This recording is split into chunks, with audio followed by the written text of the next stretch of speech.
Both the Foreign Secretary and I have been in close contact with our Jamaican counterparts in recent days to offer the UK's full support. Mr. Speaker, I can update the House that HMS Trent and specialist rapid deployment teams are pre-positioned in the region, and we stand ready to provide humanitarian support. Mr. Speaker, Awab Ishaq died 5 years ago from a respiratory condition caused by exposure to black mould in his flat in Rochdale. He was just 2 years old. No child should grow up without the safety and security of a decent home. For far too long, millions of people have lived at the mercy of rogue landlords and insecure contracts. Labour is ending that. Despite the best efforts of the Tories and Reform who voted against it, our Renters' Rights Act is now law, including Awab's law.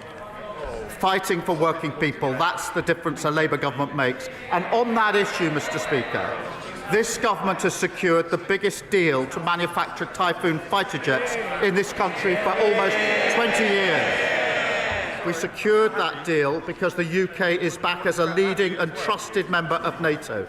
A timely reminder for the Green Party, whose policy is to take us out of NATO, the Putin-friendly Reform Party, who would have no standing with NATO, and for the leader of the opposition, you don't win NATO deals by not turning up to NATO summits. Mr. Speaker, this morning I had meetings with ministerial colleagues and others. In addition to my duties in this House, I shall have further such meetings later today. Nick Smith. Mr. Speaker, can I associate myself with the Prime Minister's remarks about supporting Jamaica? Across our country and in Blaenau Gwent and Rumney, off-road bikers are a menace. They tear up our environment and turn our streets into racetracks. After years of Tory cuts, Gwent police are tackling this now. So does the Prime Minister agree with me that police forces and communities like mine are seeing the difference that Labour can make in power?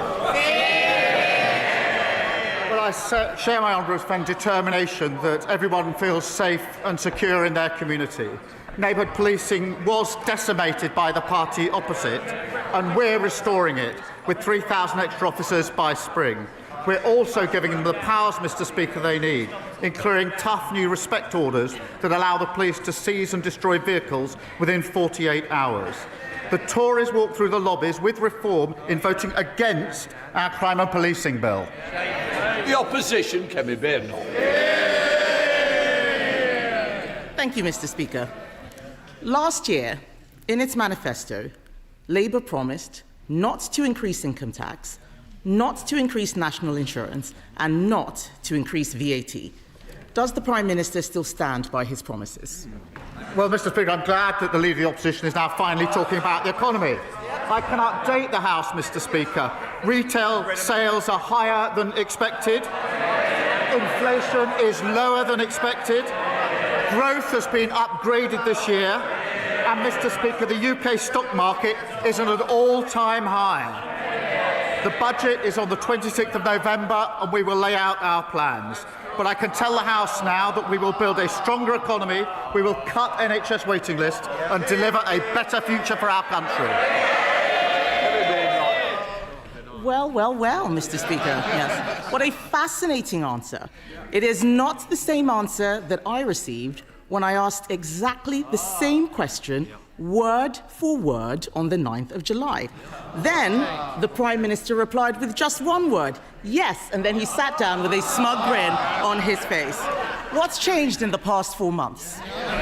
Mr. Speaker, as she well knows, no Prime Minister or Chancellor will ever set out their plans in advance. But, Mr. Speaker, I can say this, Mr. Speaker, because the figures on the productivity review that's being undertaken, this is a judgment on their record in office. Those figures are now coming through, and they confirm that the Tories did even more damage to the economy than we previously thought. Now, we will turn that around. We've already delivered the fastest growth in the G7 in the first half of this year.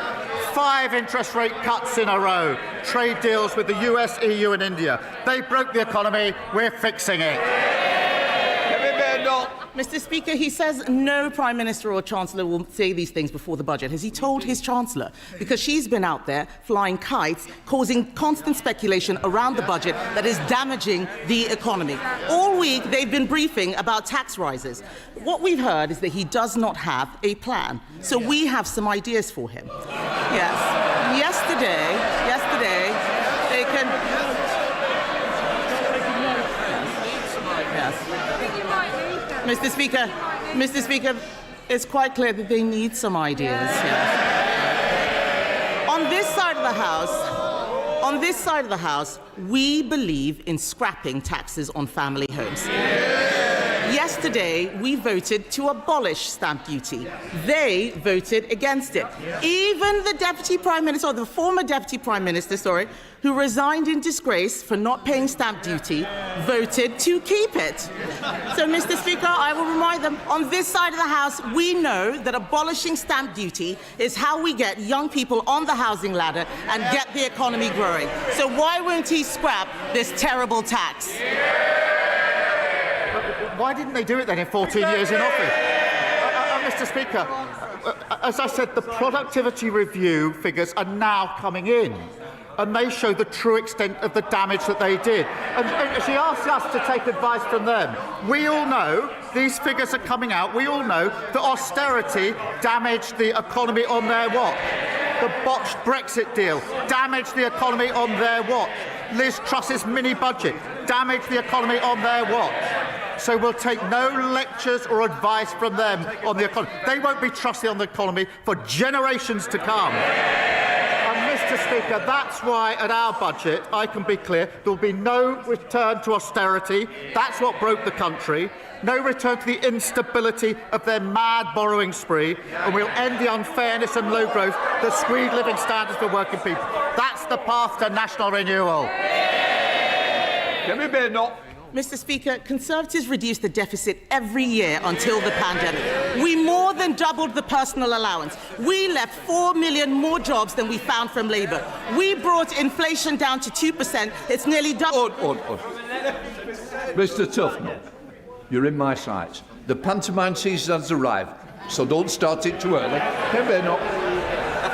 Mr. Speaker, on our record, we brought inflation down to 2%. It has doubled under him. We left him the fastest growing economy in the G7. It is no longer.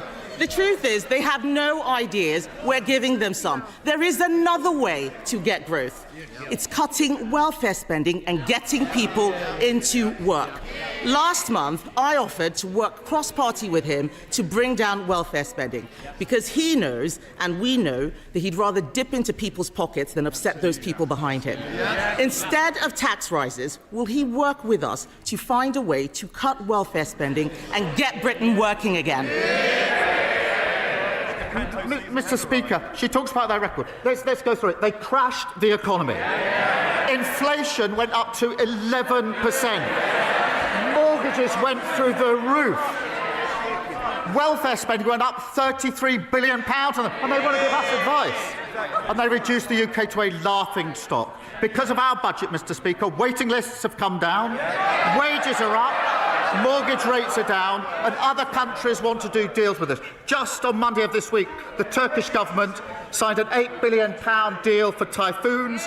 Earlier this year, the Norway government a £10 billion for frigates. That is because of the budget that we passed, fixing the mess that they left. Mr. Speaker, it's not because of the budget that he passed. I started that deal back in January 2024. But and I welcome it. There are some things, Mr. Speaker, it's got nothing to do with their budget. We're lucky it's still happening. So I welcome the £8 billion deal that he's done with Turkey, but I will remind him that just last month, his Chancellor borrowed £20 billion. He'll have to sell a hell of a lot more jets to make up for that. And he won't rule out any tax rises. He can't cut spending. He is increasing unemployment. This man knows nothing about economic growth except how to destroy it. In his weakness, Mr. Speaker, he has caved into the unions with their regulations that will cripple businesses, costing them £5 billion every year. Yes, please do speak up, because I want every single business out there to hear Labour MPs heckling when we talk about the damage that they are doing. ask the Prime Minister, how on earth can he consider adding more burdens for these firms to deal with? Mr. Speaker, she's overlooked the fact that we had the highest growth in the G7 the first 6 months of this year, and that growth's just been upgraded. 3 interest rate cuts. Mr. Speaker, we're not going to take lessons from them. She's now introduced what I understand to be, I think she calls it a golden economic rule, this golden rule that she's now putting forward, very golden. £47 billion, Mr. Speaker, of unspecified spending cuts with no detail whatsoever.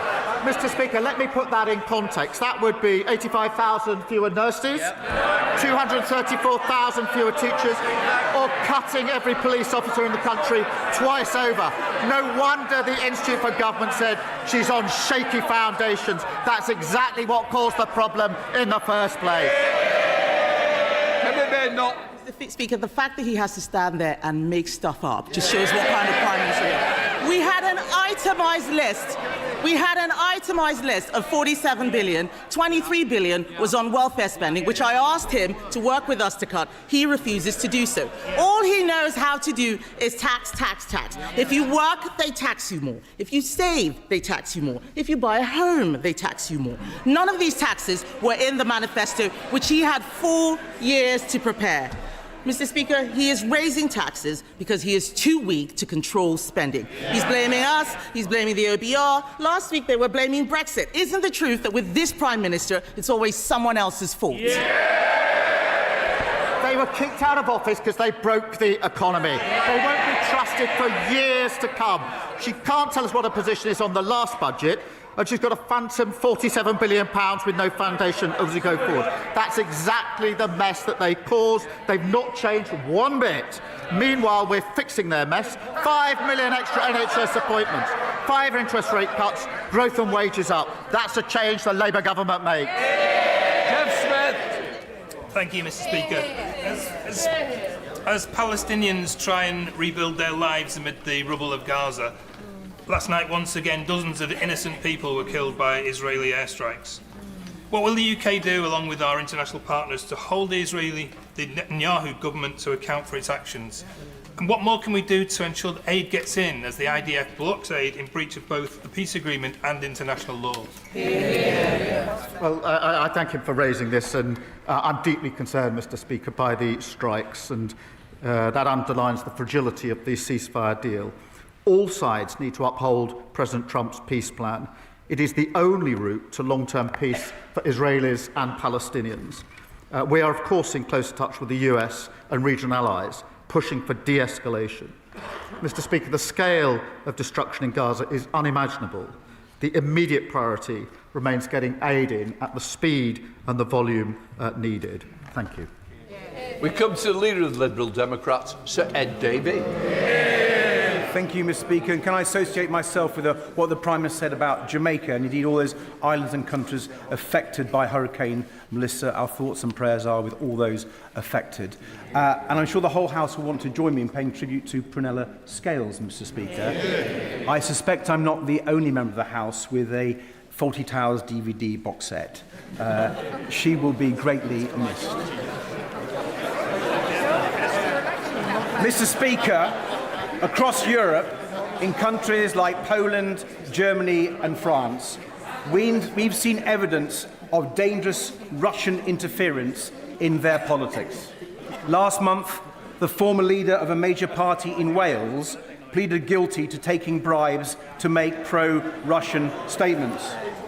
The evidence shows Nathan Gill was a close confidant of the current Reform Party leader for years. So does the Prime Minister agree with me that it's time we had an in-depth investigation into Russian meddling and money in British politics? Joining his comments on Prunella Scales, and on this question of Russian interference, it is a serious problem in countries across Europe, including in our country, where it's a constant threat. And Mr. Speaker, for NATO allies, the conflict in Ukraine and dealing with Russian aggression is the #1 issue. And that is why I have to say the Reform Party would be an absolute disaster for our defence. We are a trusted member of NATO. We wouldn't be a trusted member if we were Putin friendly. We are leading the coalition of the willing, giving security and comfort to 30 other countries that will collapse under reform because they're Putin friendly, and it'd be a real threat to our defence and our security. Sir Ed Davey. Mr. Speaker, I'm grateful for the Prime Minister's reply, and I agree with him on Ukraine, but I do hope he will look at an investigation into this Russian interference in our politics. Mr. Speaker, last week I questioned how he can accept the damage of Brexit while refusing to do anything meaningful about it. The damage is clear, with the Financial Times reporting that lower productivity growth alone has blown a £20 billion black hole in the public finances, just part of the Brexit black hole that Conservatives and Reform will not apologise for. Last week, he rejected my plan for a new customs union. So can I ask him what action he will take to change the Brexit deal, or is he just planning to complain about it? Well, he must have overlooked the fact that there was a UK-EU summit earlier this year in which there were 10 strands to the change that we've already agreed in relation to relationship with the EU, including closer trading relationships, including closer work on defence and security, and that is an iterative process that we will continue into next year. But he's absolutely right about the botched deal of the last government, the damage that's done to our economy, and we're just seeing some of the figures coming through in relation to that. That's one of the reasons, or one of the factors behind the way they crashed the economy. Jonathan Brash. Thank you, Mr. Speaker. Football is a game based on fairness, yet brilliant clubs that unite communities every week, like Hartlepool, are being held back by a fundamental unfairness. The 3 Up campaign, backed by 72 National League clubs, including Hartlepool United, and championed by Hartlepool legend Jeff Stelling, seeks to grant a 3rd promotion place from the National League to League 2. This simple change will be transformational for these historic clubs, many of which are over a century old. Now, while I accept Arsenal may never directly benefit from such a change, does the Prime Minister agree that this campaign to put football first would help the new football regulator protect club heritage, ensure stability, and put fairness and fans back at the heart of our game? Well, can I start by wishing Hartlepool United the best for this season? He will appreciate the structure of the leagues is a matter for leagues themselves, but I do commend his campaign and everything that he's putting behind it. I also want to pay tribute to the staff, the fans and the players at Sheffield Wednesday at this difficult time. Mr. Speaker, we've delivered the independent football regulator to stand up for fans and make sure clubs have fit and proper owners. The party opposite used to support that, but now they oppose it. Gavin Robinson. Mr. Speaker, the Prime Minister has a deep understanding of policing in Northern Ireland and the importance of it. He knows about the ongoing national security threat. Indeed, he knows about the additional costs of dealing with the legacy of our past. And he knows that the PSNI has been underfunded. He knows that the Northern Ireland Executive have rightly brought forward a stability programme for them. He knows that they are under strength, because New Decade, New Approach in 2020 suggested there should be 7,500 police officers in Northern Ireland. Today there are 6,200. But does he know that the Treasury did not look favourably upon a request to draw upon the reserves for a data breach cost of £120 million? Does he recognise that in Treasury terms that incident was unpredictable, it was unforeseeable, it's unaffordable? It matches the criteria that the Treasury have. To set aside that money in a year would be 10% of the overall PSNI budget. It is not affordable. Can I ask him, in engagement with the Chancellor, to think about this issue again and to ensure that our police service of Northern Ireland and the national security threat that they face is not hampered by in-year financial rules? Well, can I thank him for raising this important issue, and I know it is of real concern to him. Can I reassure him that I am in regular contact with the Chief Constable, John Boucher, and the PSNI on this very issue, as he would expect. As he's aware, we provided a record settlement for the Executive, £19.3 billion per year on average. We also invested £113 million in additional security funding for the PSNI to help address specific security challenges. Now, whilst it's for the Executive to set the PSNI budget, I want to reassure him that our commitment is to keeping people safe in Northern Ireland. Alan Stritt. Thank you, Mr. Speaker. I'm speaking on behalf of my constituents, Shannon and Tyler, who lost their 2-year-old son, Hudson, earlier this year. Worried about their son and calling 111, they were told he had gastroenteritis. In fact, Hudson had a twisted bowel and a few days later, after being rushed to hospital, tragically died. Mr. Speaker, Shannon and Tyler are full of praise for the NHS medical staff who worked so hard to save their son's life. They just wish they'd been offered an in-person appointment sooner, which might have given a more accurate diagnosis. They want Hudson's legacy to be better access to face-to-face NHS appointments for children under 5, so other families don't face this tragic situation, and their online petition on this matter has gained over 80,000 signatures. Will the Prime Minister join me in sending the best wishes of this House to Hudson's family? And will he ensure they meet a health minister to discuss their courageous campaign? Well, can I thank him for raising this tragic case? And I'm sure I speak for the whole House in saying we send our sympathies and thoughts to Hudson's parents, Shannon and Tyler. And I'll make sure that they get the meeting that he's asking for. This is exactly why we're working to improve access to face-to-face appointments for those that want one. And to enable that, we've delivered the largest cash uplift for GPs in a decade, put over 2,500 GPs into general practice, and we're upgrading 1,000 surgeries to deliver 8 million more appointments. James McMurdo. Thank you, Mr. Speaker. Mr. Speaker, earlier this week, I got to see the very best and some of the worst of our National Health Service. When my own daughter needed them, they were there. But when an 89-year-old gentleman in the restaurant I was eating in collapsed, it took over an hour and 15 minutes between my first call and the arrival of 2 exhausted paramedics. Basildon Hospital has just been downgraded to inadequate, the latest Care Quality Commission. Can I please invite the Secretary of State for Health and Social Care, or the Prime Minister herself if he has time in his schedule, to come and visit Basildon with me so we can both thank them for the exceptional work they do, but also get to grips with the problems they're facing. Well, can I thank you for raising this case and the 2 examples that he's given. The downgrade at Basildon Hospital is deeply disappointing. The Care Quality Commission has set out immediate actions for the Trust leaders to deliver improvements. Our decisions in government have seen £26 billion boost for our NHS, helping deliver over 5 million extra appointments. I would gently point out that he was elected representing a reform party that would dismantle our NHS and charge people to see their doctor. Lee Smidge. Thank you, Mr. Speaker. Reform say they stand up for the working class, but the truth is they never have. No. They voted to block the Employment Rights Bill again and again. So does the Prime Minister agree that it's only this government on the side of working people? It's Labour creating tens of thousands of jobs, like with our deal with Turkey. It's Labour getting rid of 0 hours contracts, and it's Labour protecting workers from unfair dismissal from day one. I'm proud that we delivered the biggest upgrade to workers' rights in a generation, and the Tories and Reform vote against it at every turn, as they always do with any form of workers' rights and protections.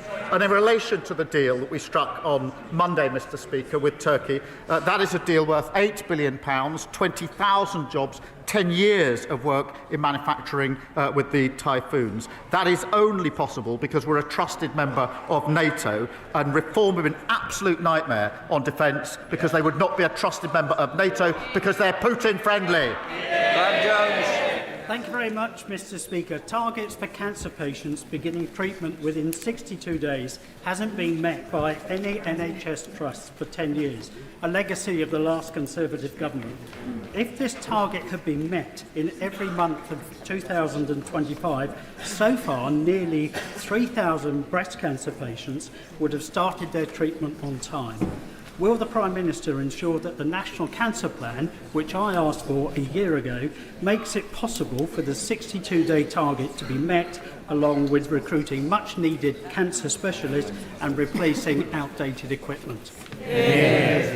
Well, I thank him for raising this, and I know this is personal to him. We are investing £600 million to improve diagnostic capacity and rolling out new radiotherapy machines, including in his local trust, I'm pleased to say.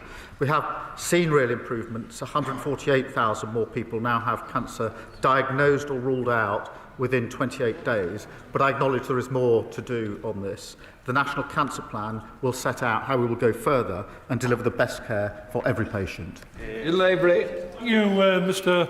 Speaker, the big four banks have been allowed to abandon our high streets, basically closing them with impunity. Between 1999 and 2025, my constituency alone has lost banks at Guidepost, Newbigin-by-the-Sea, Bedlington and Blythe. In this, Mr. Speaker, is at the same time these banks made more than £40 billion profit in last year alone. They're absolutely drowning in cash. The manifesto pledge to roll out 350 banking hubs is to be welcomed, but its quirky, almost bizarre qualifying criteria needs detailed revision.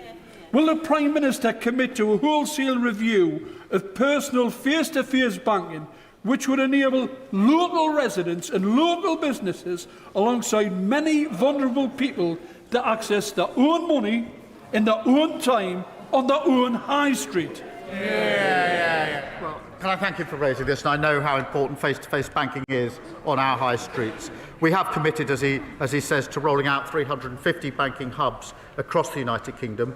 Over 180 are already open. I want to reassure him that 350 is not the limit. While decisions over hubs are taken independently, they can be rolled out wherever a community needs one. And I'm happy to make sure relevant Minister follows up with details for him. I will.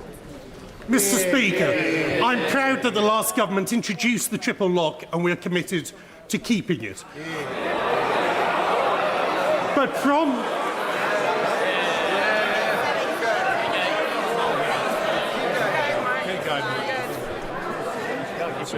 The problem is one or two you're trying to catch my eye. If we don't get through, you won't get a chance, might we? Thank you, Mr. Speaker. It was a great achievement of the last government and we will be keeping it. But from April, pensioners with private pensions as low as £2 a month will be paying income tax for the first time. Now, last year's budget, the Chancellor was clear that extending the freeze on personal allowances would breach their manifesto commitment. So will the Prime Minister prove the media speculation wrong, keep his promise and guarantee that there will be no extension to the freeze on personal allowances? The freeze was introduced by them. That's why it's coming in next year.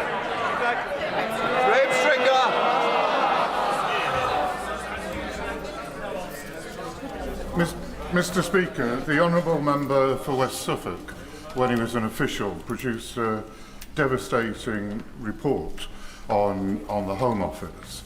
Reading it, it shows the department characterised by disarray and defeatism.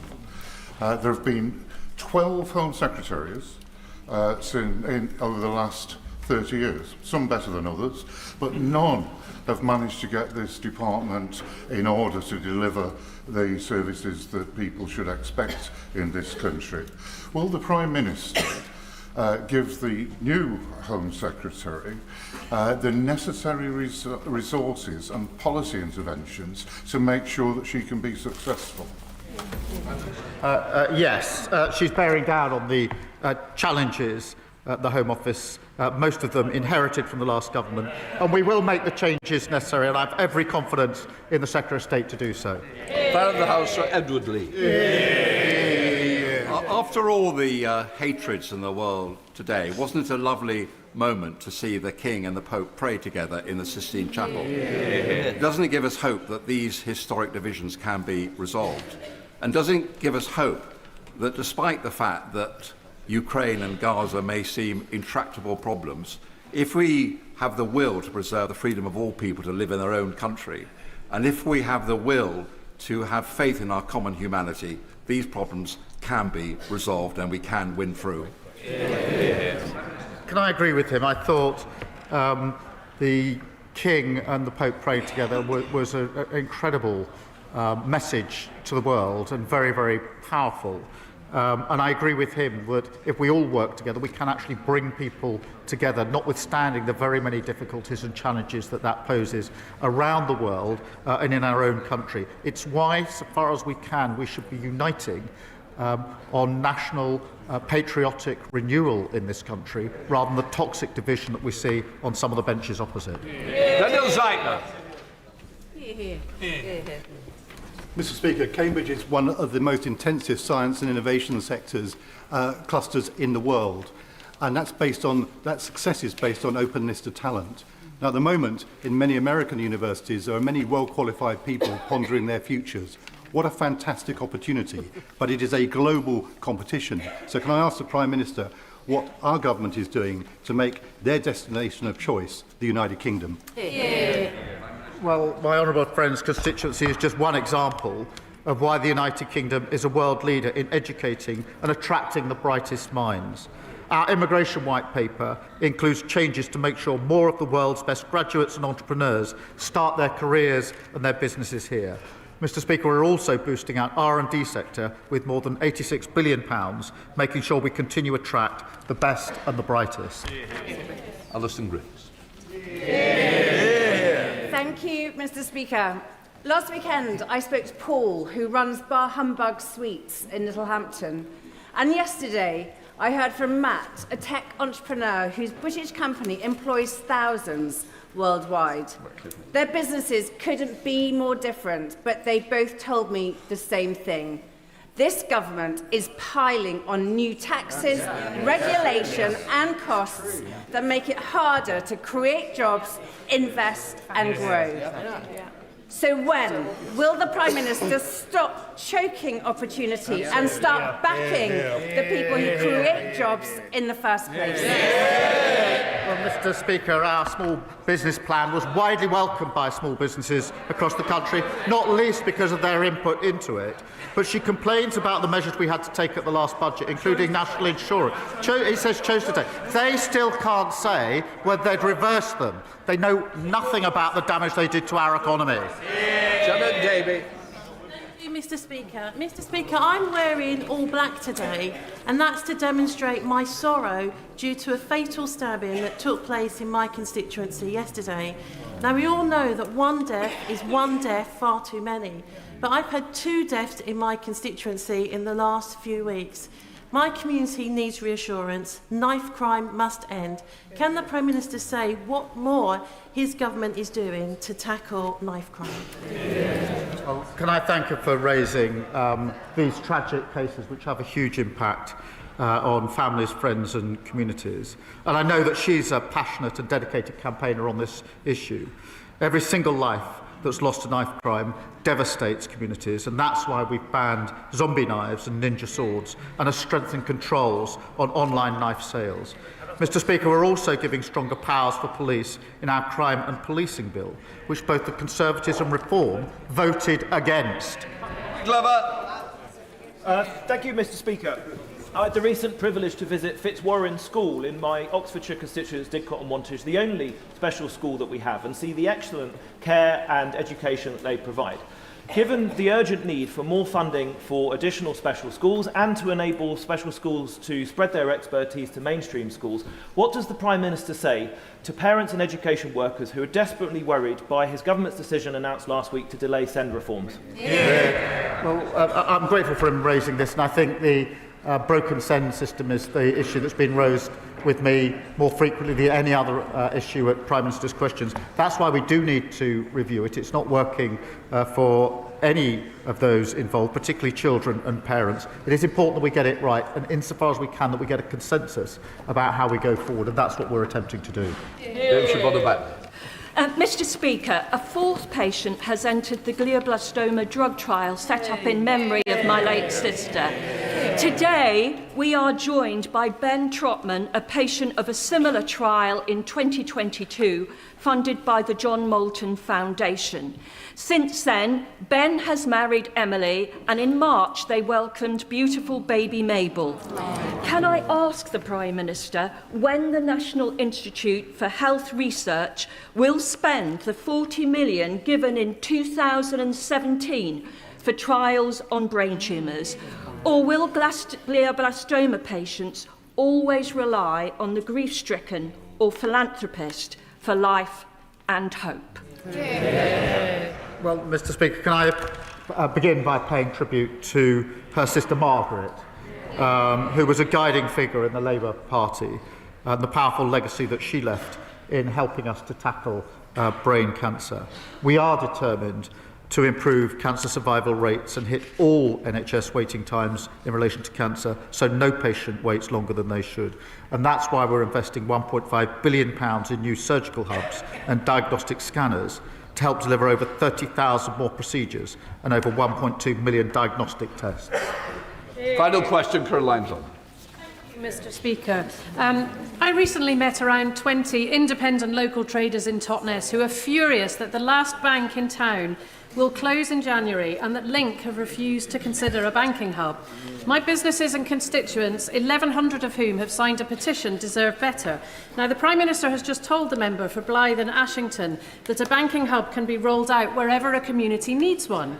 So will he now back my campaign, ask his ministers to write to Link and instruct them to grant a banking hub to Totnes and to review the eligibility of rural towns for such hubs so that we can keep our vital high streets alive? Can I thank her for raising this, and she'll have heard the answer I gave just a few moments ago.